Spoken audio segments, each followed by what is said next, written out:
what are some of the strangest ways that police have tried to catch a killer? Well, in 1860, the body of 3-year-old Seville Kent was found at the bottom of an outhouse. But there was something very strange found next to his body. There was a woman's bra. So police decided that they were going to make all of the women that lived inside the Kent estate try on the bra and then convict the woman who it fit best. And even stranger than that was who fit into the bra. It was the boy's nanny. The whole story is full of so many twists and turns and juicy gossip that I had to cover the whole thing on the podcast this week. It's maybe the only time a woman's gone on trial for the fit of a bra. Did you know that The Purge was based on a true story? The Purge is a 2013 film where once a year all crime is allowed for a 12-hour time period. As terrifying as it sounds, the horror movie was inspired by a real-life event that took place in 217 BC.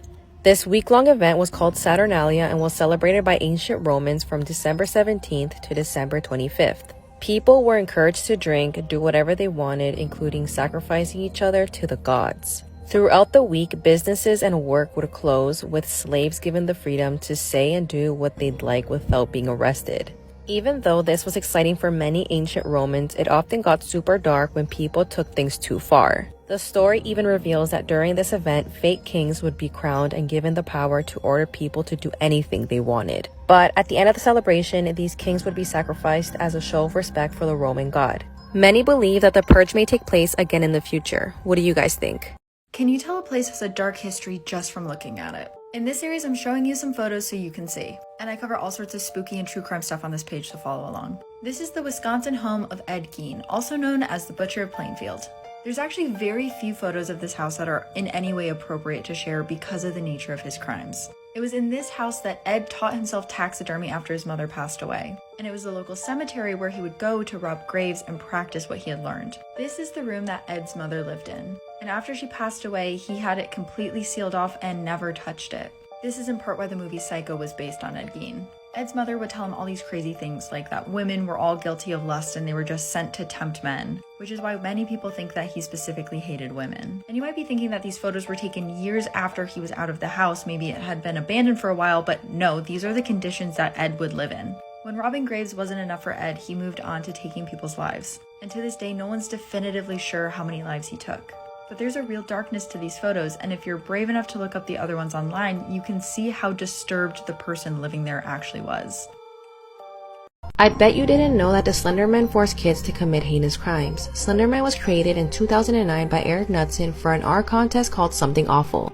Eric drew a tall, creepy, slim man and photoshopped the figure in between two young kids. It wasn't long after that the Slender Man went viral and began appearing in videos, photos, and even games such as Minecraft. This made-up creature went as far as influencing young children to do unspeakable things. On May 14, 2014, two Wisconsin girls named Morgan and Anissa stabbed their friend Peyton because they believed that by doing so would please the Slender Man. Peyton was stabbed 19 times but surprisingly survived. That same year, a 13-year-old Ohio girl became obsessed with the Slender Man and attacked her mother with a knife. And not long after, a 14-year-old girl from Florida tried to murder her family after reading about the Slender Man and set her house on fire. But it gets creepier. In 2018, a man went camping, and as he walked through the campsite, he heard noises, so he began recording, and that's when he captured a white faceless skinny figure that looked like Slender Man. To this day, many wonder if the Slender Man was real all along, or was this a made-up internet legend?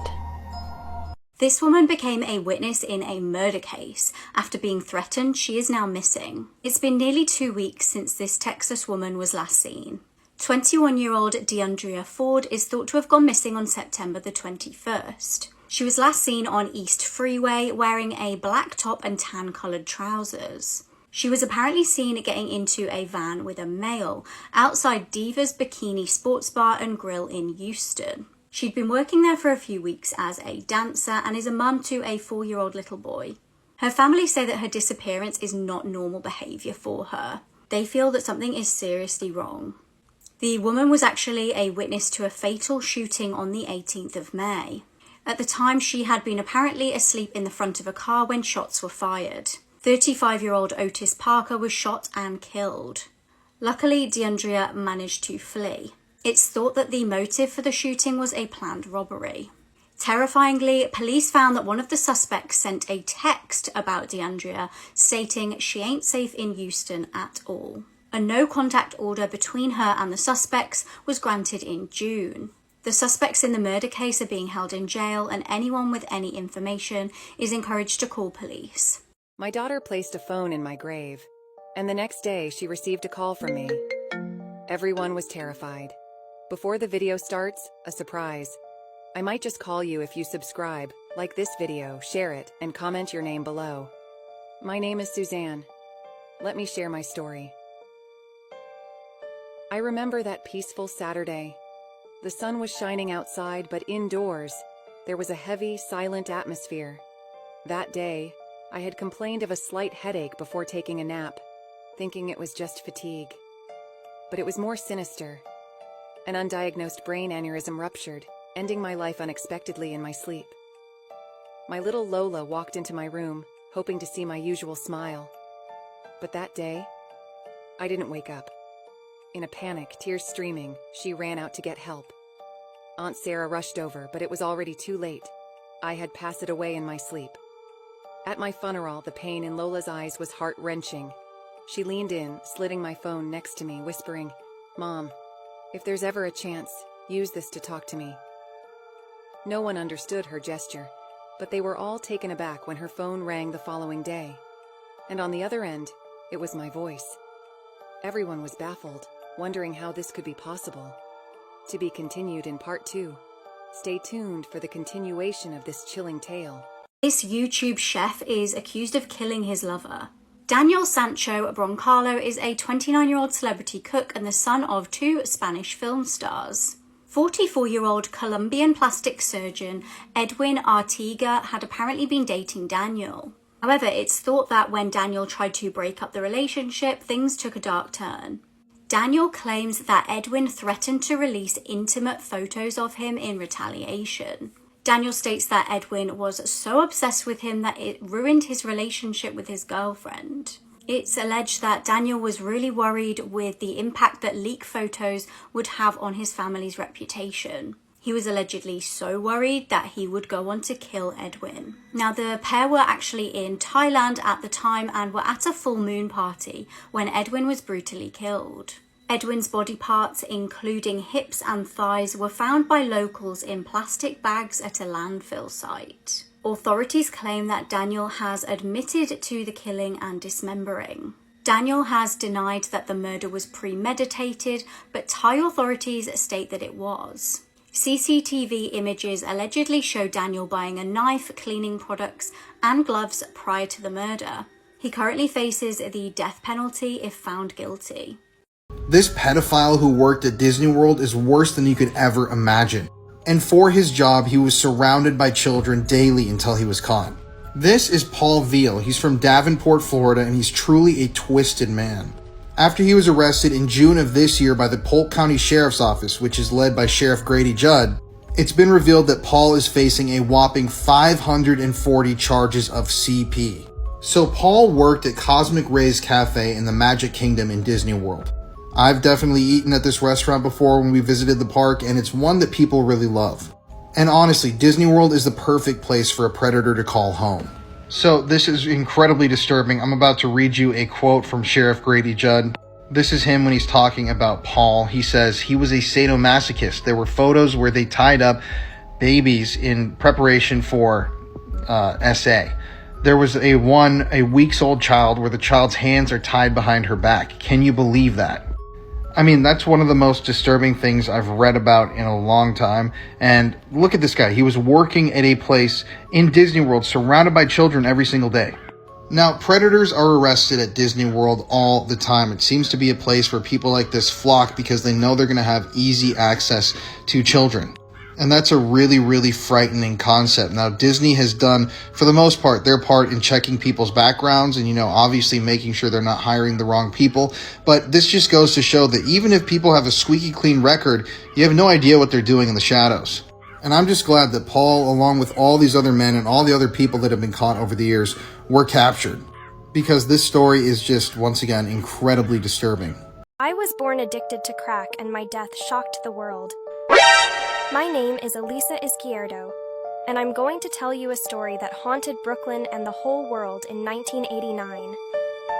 Imagine a child born into turmoil, with a mother, Wilda Lopez, a prisoner of her addictions, passing on her chains to me from the moment I was born. Fortunately, my father, Gustavo, was there, my anchor in this storm. He enrolled me in a nursery school, hoping to give me a better future. But when the bills piled up, a stranger, Prince Michel of Greece, became my benefactor. However, the courts decided that I had to see my mother, and every visit was a descent into hell. The bruises, the nightmares, the screams muffled in the pillow. My father saw and heard it all. He tried to save me, but the system betrayed him. 1993 should have been our escape. Cuba, family, a fresh start. But fate decided otherwise, taking my father and leaving me at my mother's mercy. The days became an eternity of pain. Locked up, starved, beaten. Every day was a struggle to survive, to hope to see the light. On November 15, 1995, my mother beat me so badly that I lost consciousness, suffering a cerebral hemorrhage. I lay unconscious in the house for 2 days. Finally, a neighbor found me and an ambulance was called, but it was too late. I was pronounced dead, and the autopsy revealed evidence of abuse, broken fingers and toes, damage to internal organs, and massive brain damage. My funeral took place on November 29, 1995, in the presence of about 300 people. My mother pleaded guilty to second-degree murder and was sentenced to 15 years to life. The footage that I'm about to show you is absolutely shocking. It's the moment that a house exploded in Plum in Pittsburgh over the weekend, killing 5 people, 4 adults and 1 child.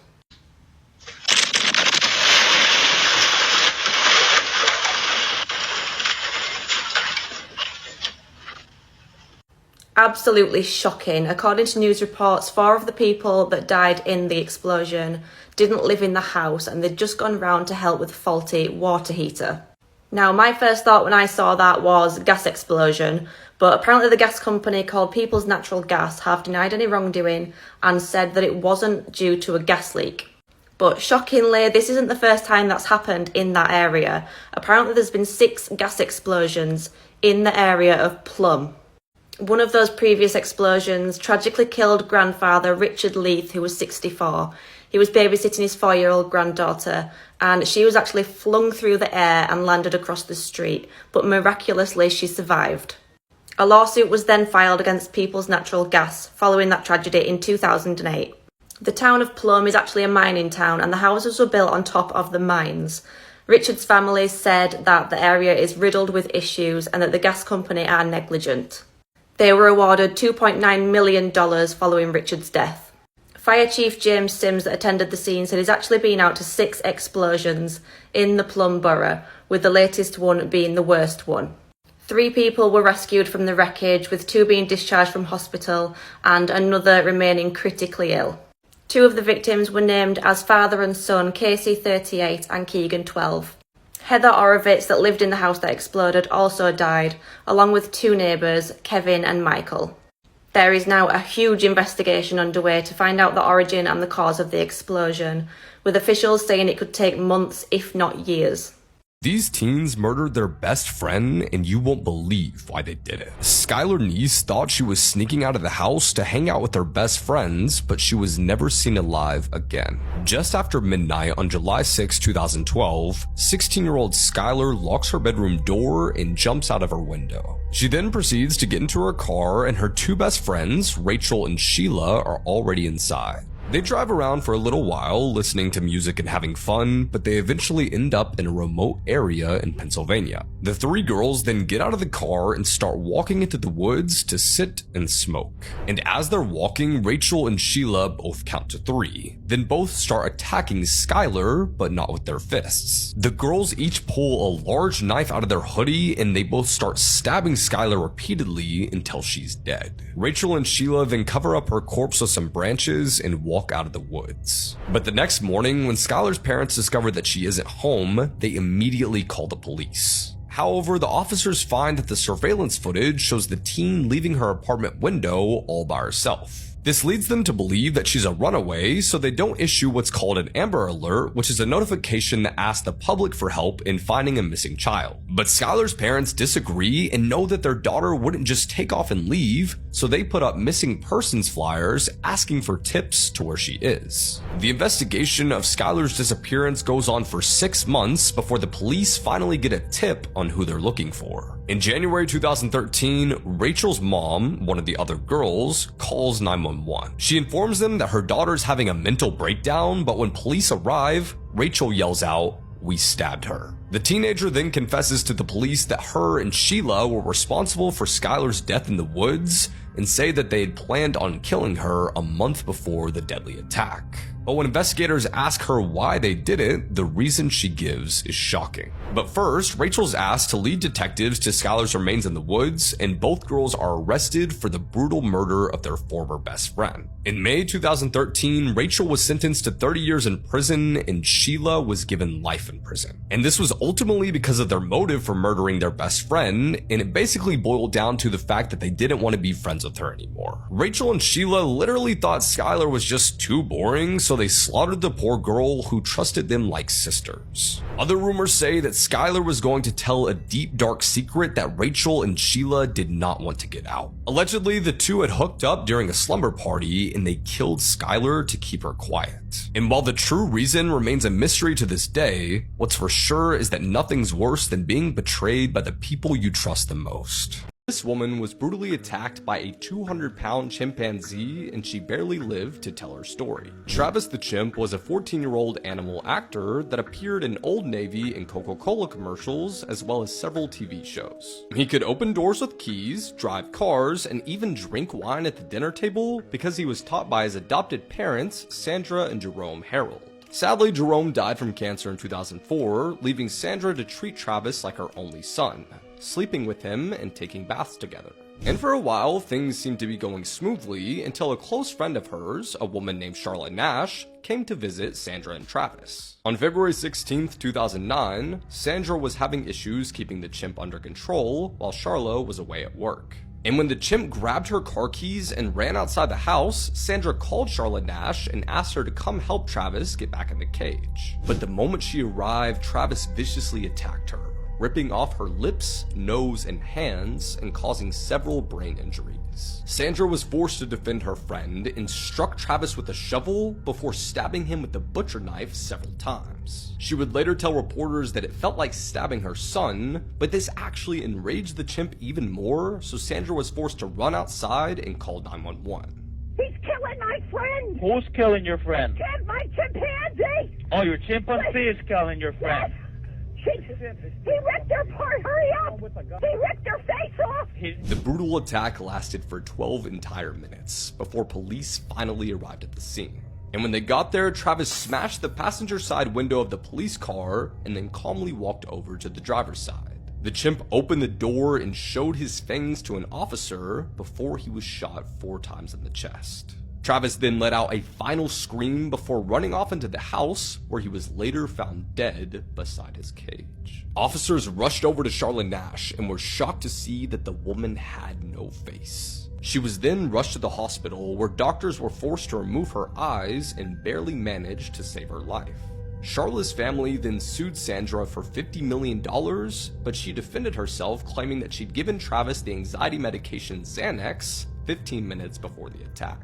A lab report showed that this was true, but Travis was never actually prescribed the drug, and as it turns out, it can cause violent behavior in chimpanzees. In June 2011, Charlotte Nash received transplant surgeries for her hands and face, but doctors had to remove her hands shortly after. And sadly, 5 years later, her body rejected the face transplant as well, because the US military had her taking experimental drugs to help wounded soldiers in battle.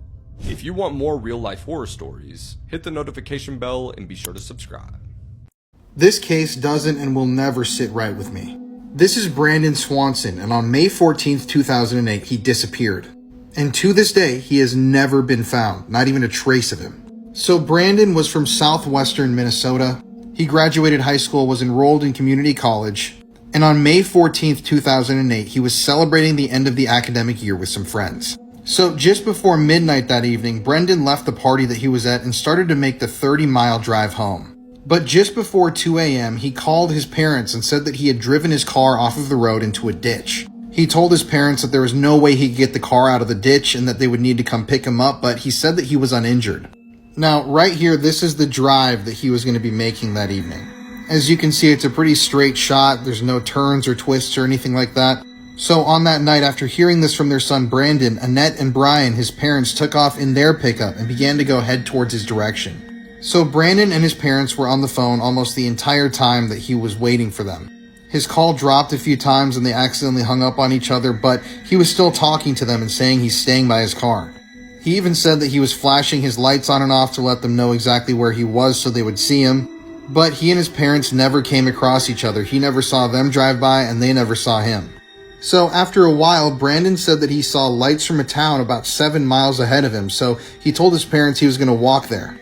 The town's name was Lind, and he said he would go into town and sit at a small bar in the parking lot and wait for them to pick him up. So his dad, Brian, immediately began driving towards Lind and was talking to his son, Brandon, on the phone during the drive. Now, this is when it gets absolutely crazy. So 47 minutes into the phone call, something bizarre happens. Now, as Brandon is making that walk to the small town of Lind, he screams out, "Oh shit!" and interrupts what he was saying. And immediately, his end of the line goes silent. His parents start asking him, "Brandon, what was that? What does that mean? Are you okay?" But it's complete silence. Now, eventually, after the phone was silent for a period of time, his parents hung up the phone call and tried calling Brandon back over and over and over again. But that was the last time he was ever seen and the last time anybody ever heard his voice. So search teams combed the area, bloodhounds were brought out, tons of people were looking for Brandon, but no trace of him was ever officially found. The team of dogs, though, picked up a scent trail which was 3 miles long. It led to an abandoned farm and then entered the river, the Yellow Medicine River, and got out on the other side. Now, some people have speculated that Brandon might have drowned, but that would make no sense that his scent trail continued through the river and onto the other side of the river all the way up to a gravel road, where it just stopped. Dogs in later years have also picked up the scent of human remains in various fields around that area, but like I said, no trace of Brandon has ever been found. Not a piece of clothing, not a fiber of hair, nothing. And obviously the thing I think that makes this case so bizarre is that he screamed out, "Oh shit," right before he disappeared. And then it was complete silence, like his parents didn't hear the sound of a struggle, they didn't hear any noise after he said that. So people think he may have purposely made himself disappear. Some people have theorized that he was the victim of a crime, but Brandon was not involved in any sort of crime. He wasn't even known to drink or smoke or anything like that. And to this day, there's no evidence at all that points anybody in any direction as to what happened to Brandon.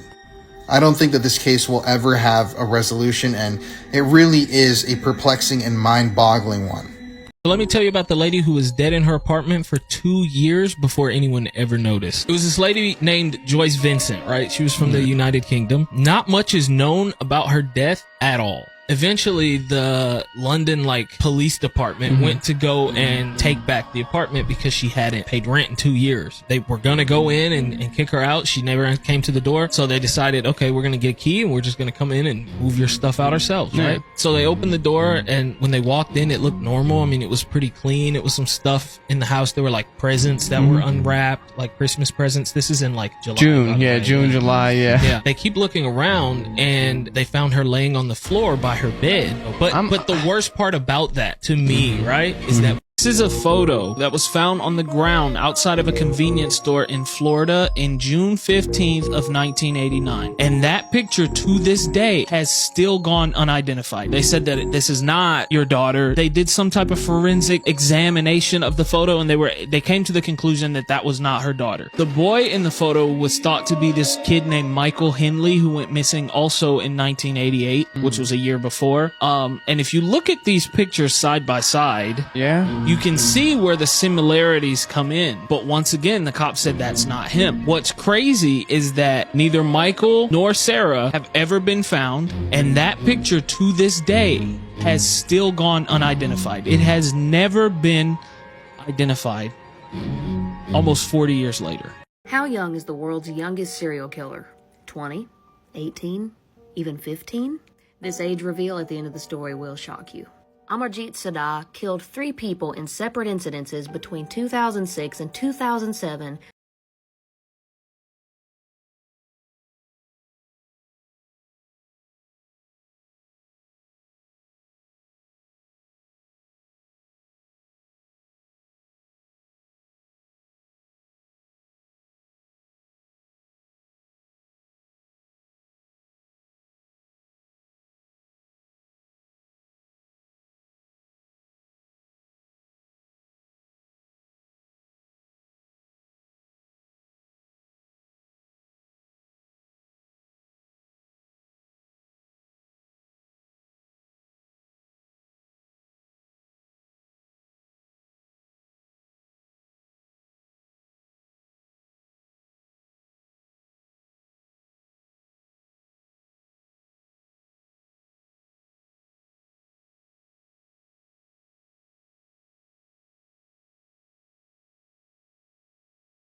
What? Look in there, mate. Look in there. What? Look in there. The story of this American female serial killer will make your hair stand up. As if her crimes are not horrific enough, she earned the nickname the Giggling Granny. How creepy is that? Nanny Doss was raised on a farm by a very controlling father, and one of the few joys that she had in life was sneaking into her mother's room and reading her romance novels, and she would daydream about the day that she'd be swept off her feet and have her happily ever after. And she got married to her first husband at the age of 16, and it was a miserable marriage. The couple had 4 daughters together, 2 of which mysteriously died of food poisoning, at which point the husband took one remaining daughter and fled because he was scared to death of Nanny. The remaining infant baby named Florine was left with Nanny, and Nanny picked up and married somebody new. Now this man was an alcoholic, but despite that, they were married 16 years and raised Florine together. This is where the bloodbath really begins. Nanny was in the room right after her daughter Melvina had given birth to her second grandchild, and while Melvina was still loopy from the labor drugs and she was exhausted, she could have sworn that she saw Nanny stick a hat pin in the baby's head. Melvina kind of passed out and went back to sleep, but when she came to, she started asking her family members, did Nanny have a hat pin and stick the baby in the head? And the family regretted to inform Melvina that the baby had in fact died, and yes, they did see Nanny holding a hat pin. However, the doctors couldn't give a positive explanation for the baby's death. The death of the baby absolutely shattered Melvina and her husband, and they started fighting and drifting apart, and Melvina started dating a soldier named Robert, who Nanny did not approve of. And one night when Melvina was out of the house and Robert was left alone with Nanny, Robert mysteriously died, and Nanny received $500 in life insurance that she had taken out on Robert a couple weeks earlier. Not long after that, Nanny's husband forced himself on her, and she didn't like that, so she put rat poison in his corn whiskey jar, and he died that night. Nanny married her third husband only 3 days after meeting him, and he died shortly after this of heart failure. She picked up some life insurance, bought some land, and built a new house. Her late third husband left behind a mother and a bedridden sister who also died shortly after. At this point, Nanny burned the house down, took that life insurance money, and moved on. Then Nanny landed a fourth husband, and at this point her mom moved in with him. She found out that her husband was cheating, so she poisoned him to death, and for good measure, she poisoned her mom to death too. Then she married her a fifth man named Samuel Doss, who was very disapproving of the romance novels that she loved to read. He went to the hospital one night with flu-like symptoms and was diagnosed with a severe digestive tract infection. He was treated and sent home. And a few days later, he showed up dead. The doctors were very suspicious of this, so they did an autopsy and found enough arsenic in his system to kill 20 men. Nanny was arrested shortly after this and confessed to killing 4 of her husbands, her mother-in-law, her mother, her sister-in-law, and yes, sadly, even the baby with the hat pin.